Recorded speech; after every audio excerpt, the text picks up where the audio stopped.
How Microsoft's wading into fake news with Bing's opinion-based search results.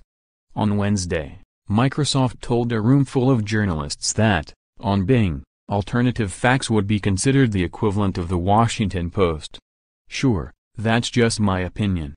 But that's also the new approach that Bing's rolling out over the next week, striking out beyond facts into a brave new world in which opinions matter, too. Eventually, Bing will respond to certain questions with answers that represent both sides of an issue, not just a list of search results. One of those new voices will be Reddit, a popular online community with millions of contributors. You can probably imagine a scenario where two opinions, one for, one against, would be rather useful. Is the new Star Wars movie any good? What's better, Android or iOS? Even more factual questions, such as whether cholesterol is good for you, might have some useful arguments on either side. But beyond that, the waters grow deep and dark, and Bing must tread carefully. Microsoft's chief, Harry Shum, announces the partnership between Microsoft and Reddit. Christina Baer, a partner design and planning manager for Microsoft's division, chose perhaps the most innocuous search query possible when demonstrating Bing's new approach. Is kale good for you? So I don't have to live in a bubble where everything about kale is amazing, is how she explained her choice. Unfortunately, she didn't explain how Bing would handle thornier fundamental questions like is God real? In Bing's current search results, God is. In this case, Microsoft probably has a leg to stand on. Atheists deny God's existence. Christians are certain God exists. No one truly knows. So Microsoft is off the hook by providing both viewpoints. Bing's pro and con perspectives are going live over the next week, though you can get a sneak peek right now. The source of the argument against is a research chemist, who contributed an answer to Quora that received a whopping total of 2 upvotes. But you won't know that until you dig down into the site.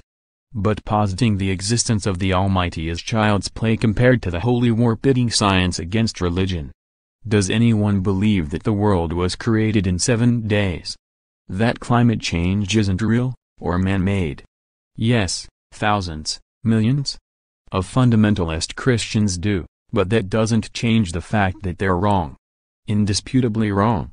Absolutely wrong, but not in the eyes of a search engine that provides both viewpoints.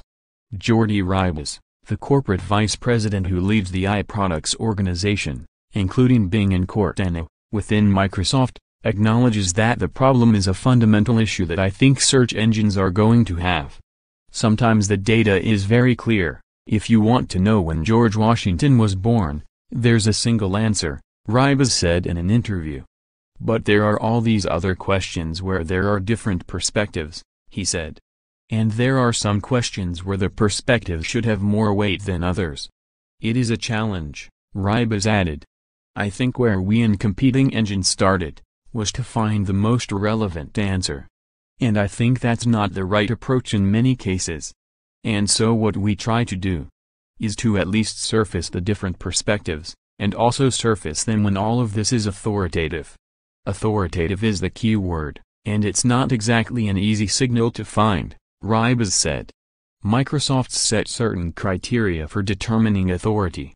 If a site's full of pop-up ads, for instance, Microsoft's search algorithms will interpret it as a spam site, and rank it lower. But sites referenced by other, authoritative sites will themselves rise in the rankings, and stand a better chance of being listed as a voice for one side or the other. Reddit co-founder Alexis Ohanian explains what the partnership between Reddit and Microsoft Bing will mean. We are going to be using some of that technology itself on Reddit, as well as the moderation of the community themselves, Ribas said. That sounds like a plan, but given the reality of Reddit, it's hard to see how it would work. Reddit, which describes itself as the front page of the internet, boasts 330 million active users, who collectively make 10.7 million new posts per month, with an additional 2.8 million more comments attached daily, according to co-founder Alexis Ohanian. All of these comments will be slurped up by Microsoft's Bing algorithm, which will effectively elevate trending comments to the top of a Bing user's search page. Likewise, Bing users whose queries are best answered with relevant Reddit conversations will see those conversations at the top of the page, Reddit said. For every Reddit post and comment, users receive either upvotes or downvotes, raising or lowering the relative importance of the comment or post.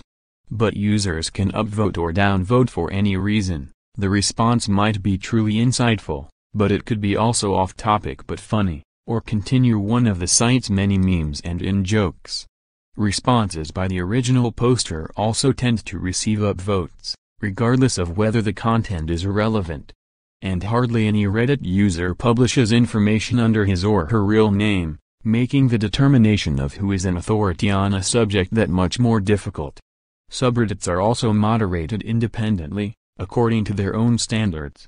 The r/science subreddit, for example, demands citations in each link and on-topic commentary. The r/ibleach subreddit simply excludes not safe for work pics, promoting images that are happy, adorable or tastefully sexy.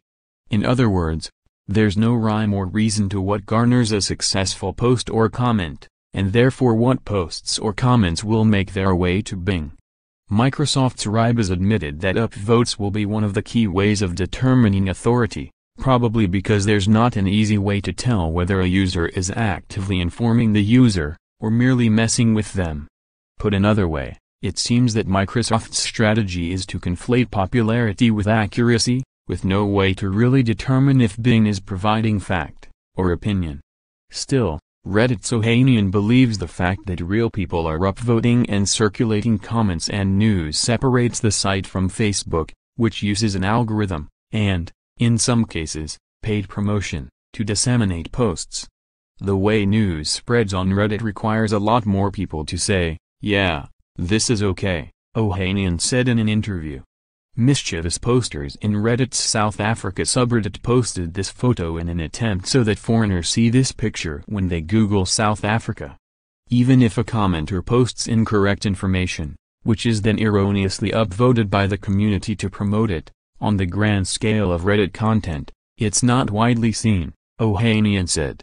Ohanian also said that Reddit has an anti-evil team actively fighting notorious subreddits like r/the_Donald that promote fictions like President Obama's Muslim heritage. Finally, there's an editorial process of sorts that helps filter questions through the correct subreddit, Ohanian and Ali Mack, a spokeswoman for Reddit, added. Queries like which NFL team has the best fans aren't filtered through the subreddit devoted to the Seattle Seahawks. We're thinking a lot about the algorithm for hotness, which affects the ranking with everything within a community, but also the algorithm for comments, Ohanian said. We think we're in a good place because the quality of conversations within a Reddit thread, compared to anywhere else on the internet, are number one, but it can definitely always be better. On Microsoft's side, though, there is no editorial oversight in place. It's all driven algorithmically, because otherwise it would not scale, Rybas said of Bing's methodology. Microsoft will apply filters, though, so if a user turns on an adult filter to screen R-rated content, Bing will apply those filters to its results, Rybas added. Microsoft's biggest flop was Tay.ai, a chatbot that was turned into a tool for racist hatred. Still, even if Microsoft and Reddit were able to police their content, it wouldn't save automated processes from being gamed. In 2016, for example, Microsoft's Tay.ai chatbot was essentially brainwashed into becoming a tool of the radical right. Its successors, Zoe and Joyce, have so far avoided that trap. Reddit has struggled to put down armies of bots and other users who have tried to elevate posts from the _Donald and other ultra-right-wing sites to its front page, where they would be seen by many more people. What's even more troubling, though, is the history of various Reddit subreddits deliberately trying to game search engines. Posts like "Let's upvote this so that foreigners see this picture when they Google South Africa," may be innocuous enough, but others, like this attempt to link a photo of Hillary Clinton to the search term liar, could help influence an election. Wouldn't Bing just filter this out? If searching for full movie still turns up pirated movies on YouTube, maybe not. Given that fake news on Facebook is already being blamed for influencing the 2016 presidential election, it's possible the same mechanisms could be applied to Bing during the upcoming midterm elections. Ribas, though, said he's inclined to trust Microsoft's own algorithms to avoid repeats of past mistakes. You want to respect freedom of speech, you want to respect different opinions, but you also want to give more value to the credible and authoritative sources, he said. And I think that is the fundamental challenge. How do we determine that? How, indeed? As Microsoft and Bing roll out the new search experience, Microsoft may pull it off. But in a world where fake news is already blurring fact with opinion, would we really want a search engine conflating the two? As PC World's senior editor, Mark focuses on Microsoft news and chip technology.